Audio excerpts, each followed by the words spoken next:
Welcome to the Point.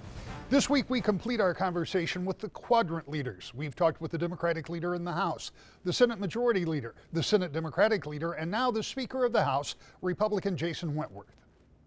Mr. Speaker, every year in the first quarter, I try to talk to all of the leadership with the Democratic leaders in the House and Senate, Senate Majority Leader and Speaker of the House. And so you're number 4 on the list this year because we're just now getting to sit down and talk. But each time I talk with one of the leaders, we're that much further along in the process, and that process being budgeting. And a lot of what we're going to talk about is a lot of what I've been talking about with them, and that is an unusual circumstance in the state of Michigan. I've been here where the legislature would stay in session hours on end, overnight into the next day, because they couldn't come up with a spending plan because they didn't have any money to spend. Well, this is the exact opposite circumstance.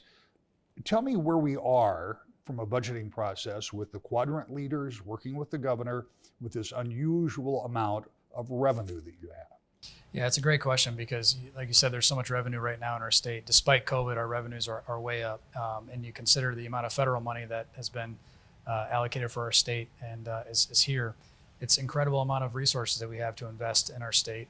And our goal in the House, and I believe in the Senate as well, is to make sure those investments are being made wisely and the one-time investments that it doesn't grow the size and scope of government, but makes these investments in things that aren't necessarily as appealing as maybe a project you can see. But these are like under the street improvements, water, sewer, infrastructure type improvements that really need to be made, dam improvements, and those kinds of issues that I think are important to our constituents.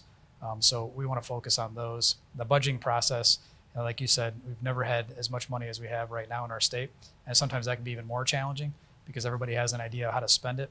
And so we're taking the time necessary to kind of work through those differences. Let's break that down a little bit because you mentioned something I think is really important, and that is the one-time money. And that's the federal money that's coming in. Now, we can have a conversation about state revenues and whether or not those levels are sustainable. But let's talk about that one-time federal revenue that's coming in.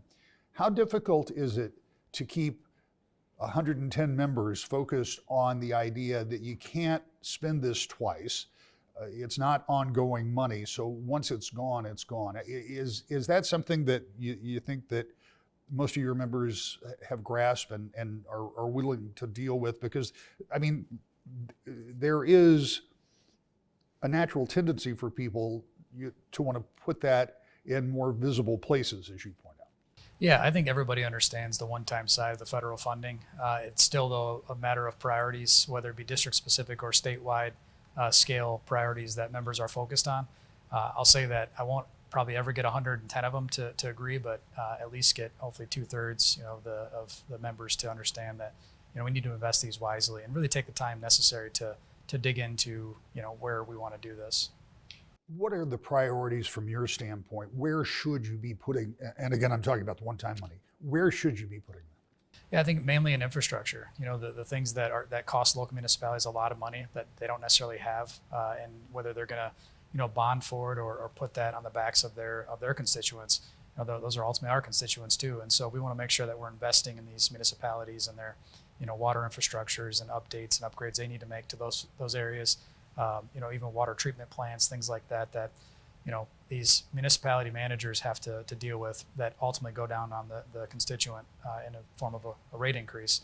And so we want to try to limit as much of that as possible.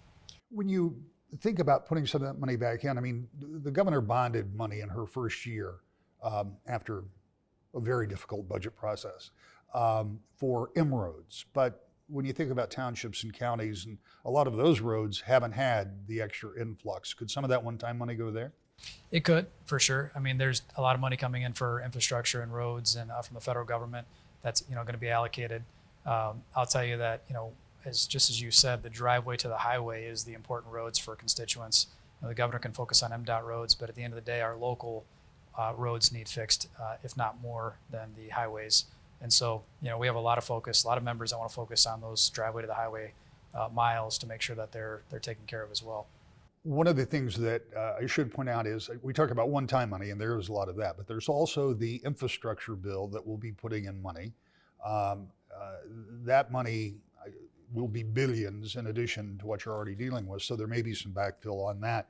But when you think about where you are today in the process, there are a couple of things out there. One is obviously schools and others would like to see a budget done sooner rather than later.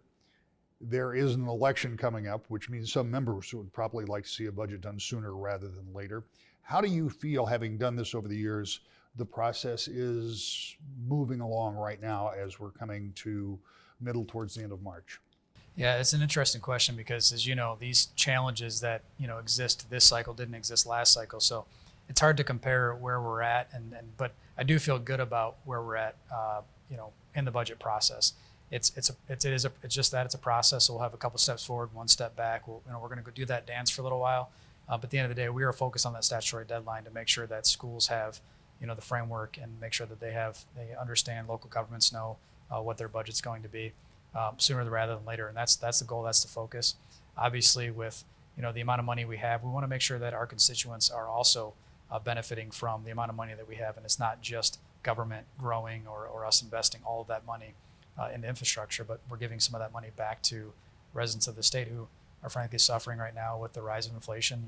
Obviously the gas prices, and so it's important that we focus on those issues too as we also negotiate and talk about the budget and the one-time money that's available.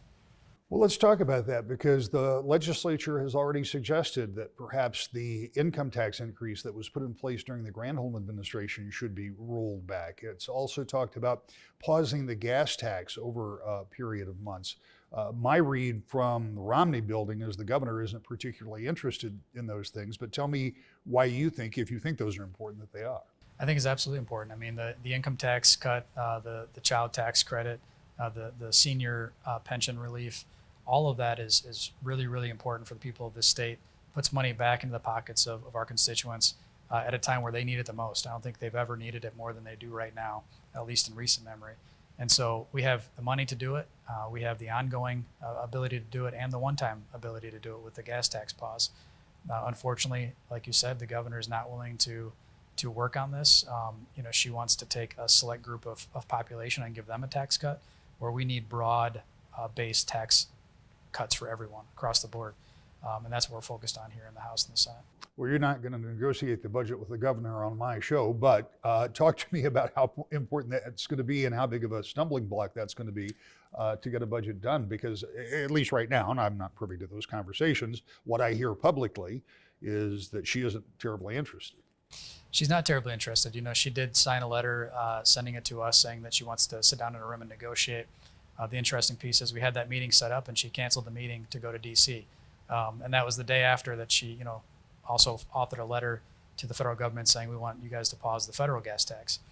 I don't know why she didn't take that letter with her to DC and say, hey, Mr. President, we're struggling, we need this relief.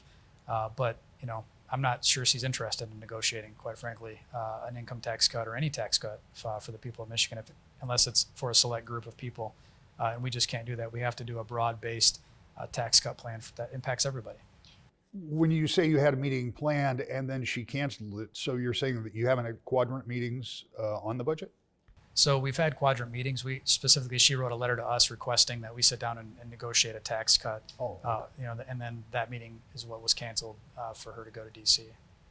When you talk about pausing the gas tax, it's kind of a double-edged sword, because that money, obviously, the road use tax, it goes back into the roads, and we know that Michigan roads remain a major issue.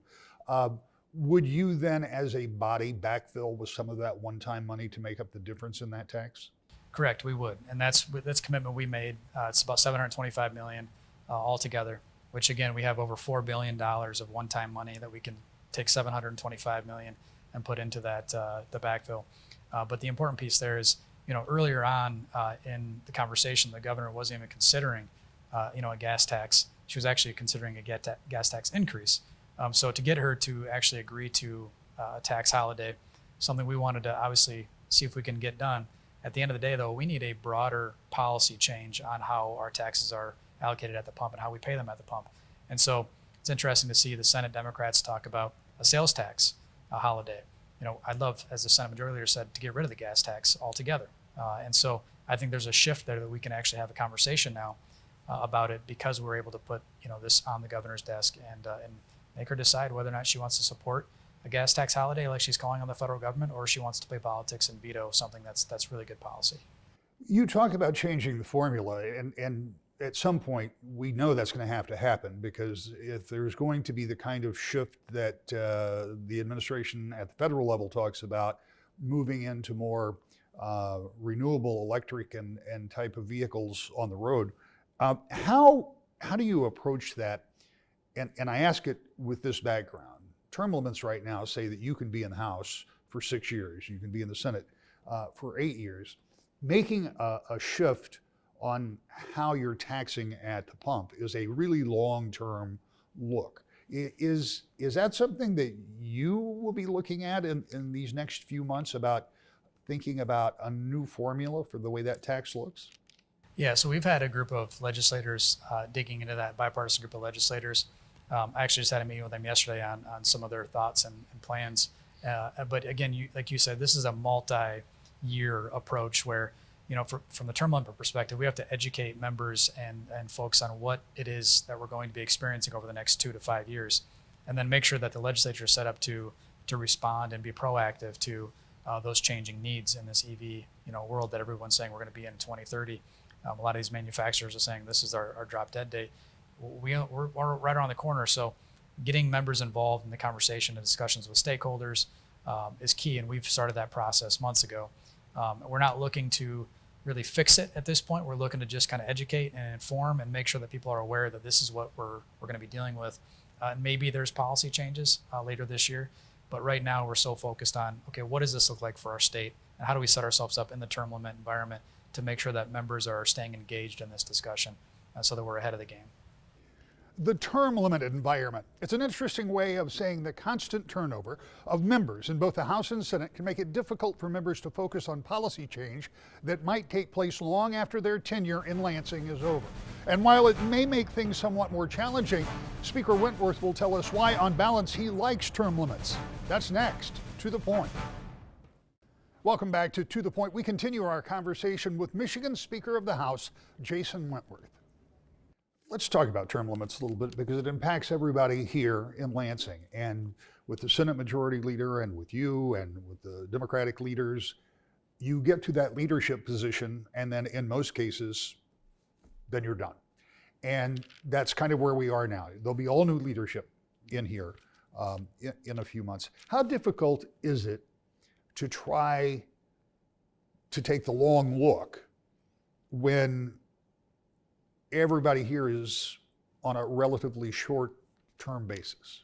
Yeah, it is. It does, increase the challenge of the role and the position. I think if you talk to any CEO or executive, and you tell them they're going to transition, 30, 40% of their workforce every year, and then have brand new leadership every other year, they're going to say, no way, I would never do that. So, not to say that government's the same as the private sector, but in a lot of ways it is. There's people doing a job, just like there are in the private sector.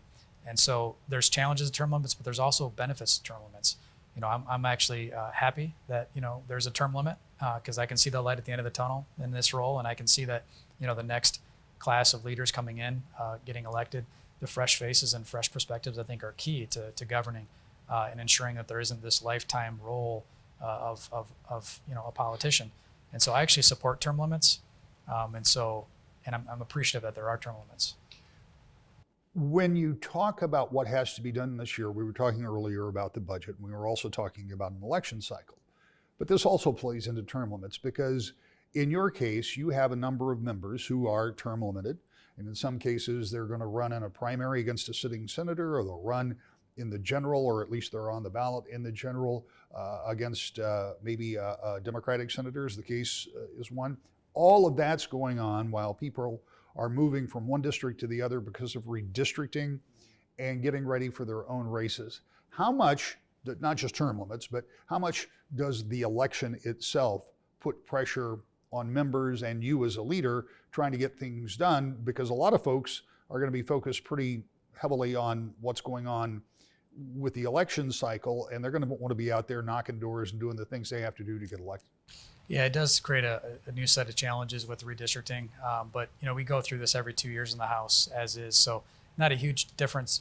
And for us, But when it comes to just leadership and governing and trying to get things done, I can tell you that the people that are elected both in the Senate and the House, their focus is on the people of Michigan. I think on both sides of the aisle that's the case. And there's political games that are played on both sides of the aisle, but at the end of the day, the elected members of this body, and I think in the Senate as well, are focused on representing the people of their current districts, and that's going to continue through this year. So what's good for their current district is likely good for their next district too, because these lines obviously changed quite a bit in some cases, but a lot of areas are pretty much the same, just a different county or one county over or township over. So they're focused on representing the people of this state. I'm confident that we're going to continue to be successful, continue to get things done for the people through this whole election cycle. One thing that is true every couple of years, and even more so now because we're also with the Senate elections coming up, you have members who are coming to as you said, the light at the end of the tunnel. Some will see it differently. They're coming to the end of what may be the legacy of their term in office, and they have things that they want to achieve, things that they may have started on. For senators, they may have started on them in the House and taken them to the Senate. What about you? You're coming to that end too. Are there specific things that you would like to see done during your remaining time as Speaker of the House?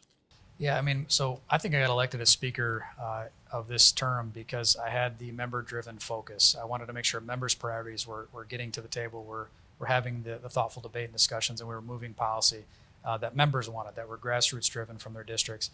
We've been really successful at that. We've had a member-driven approach this entire term.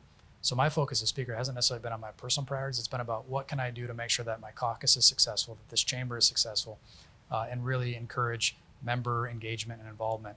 And that's what I want my legacy to be versus a certain policy or a certain thing that I drove. And so that's what I'd rather see. Obviously, I have some personal priorities, district-specific things, other things that I want to see get across the finish line just like any other member. But as Speaker, I've taken the path of making sure that my caucus in this chamber is successful versus just kind of some personal priorities. One of the things that will be a legacy is what we've been talking about actually this entire program, and that's about this budget and the way this money is spent. And that will be something that, for better or for worse, like it or not, will be something that will be attached to you. And what we didn't talk about when we were talking about the dollars and cents, we were talking about the federal money, the one-time money. But let me come back a little bit to where we are with state revenues, because those state revenues are far above where they were projected to be. And I've said this before, and I'll own it because I had talked a lot in my shows last year about the fact that I anticipated that revenues would be down because I thought the economy would be down because so many places were closed down, shut down, went out of business, etc. But quite the opposite happened. Instead of that $3 billion deficit, it was $3.5 billion above all of that. It's a big swing. Is that money sustainable? In other words, when you spend that money and you're going to sit on the school aid fund and you're going to put stuff out there in the general fund, is it logical to expect those revenues to look like that next year and the following year and the next year? Because once you set the bar, it's hard to withdraw. Right, and I think that's the key here is making sure that money that we have that's increased, we give that back to the taxpayers, and in a form of a tax cut, a child tax credit, those options that we have to ensure that this revenue that is there, right? When I started in the legislature, our budget was $54 billion. It's $72 billion 5 years later, say almost 6 years later. That's an insane amount of growth. Government growing in many different ways. We cannot have that this term with that much money available. We have to make sure that we're getting money back to the people, and that in a sustainable way. This isn't next year we're at a fiscal cliff.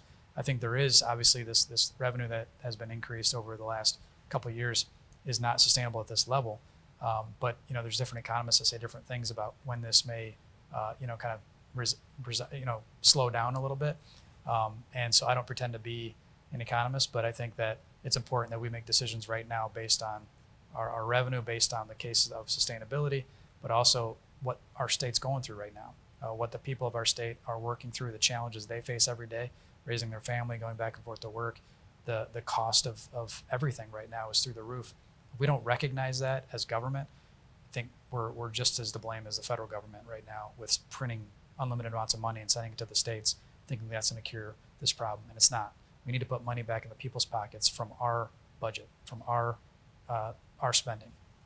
So during our conversation, You've talked about some kind of tax cut, some type of money back in the pockets of people. You've talked about the fact that the governor has not engaged in conversations about those things, at least not directly, at least not yet. You've talked about getting a budget done by the statutory limit on July 1st, getting something put together.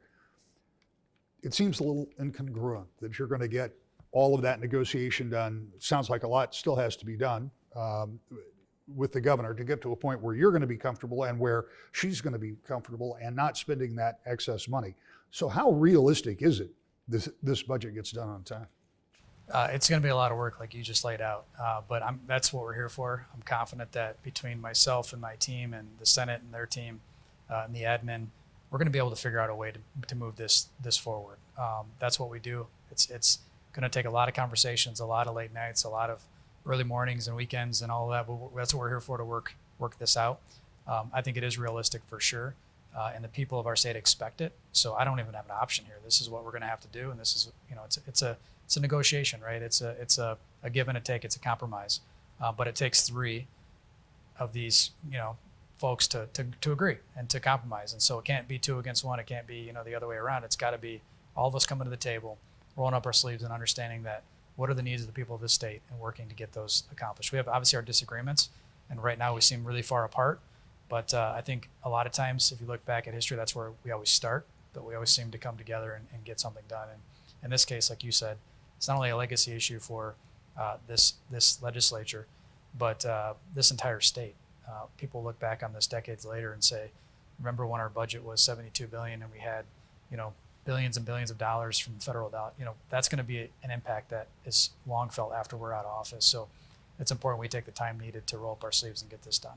Fortunately, this is not the last time you and I will talk, but I'm not going to miss this opportunity to ask you, when this is done, what are you going to miss about it? I will miss the people, the people that I serve with on both sides of the aisle.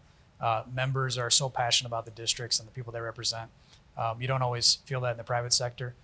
People have their own little roles and their not my job attitude, but people here roll their sleeves up on both sides of the aisle and really truly work for the betterment of our state. I'll miss that. For her part, the governor says she's ready to negotiate. She's introduced both an earned income tax credit increase and doing away with the pension tax, but Republicans say those are too narrow. I talked briefly with the governor this week. When talking to Republican leadership, they continually talk about something broad-based. They say your tax cuts are targeted, and they would like to see a more broad-based relief given the current inflationary situation in the state. Is that something that you're ruling out?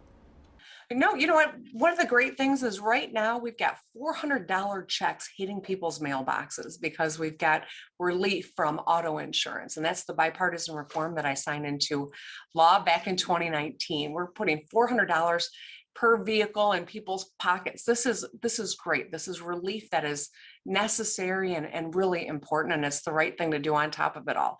So we're all feeling the brunt of inflation, I think, by making strategic decisions so we can get more money in people's pockets is really the key to long-term success. And that's what I proposed, and I'll continue to stay at the table and negotiate till we get it done. Back in a moment, to the point. The budget process has proven to be difficult and divided government, but with billions in surplus and a looming election, could the Republican legislature and Democratic governor get a deal done early this year? We'll be watching. To the point.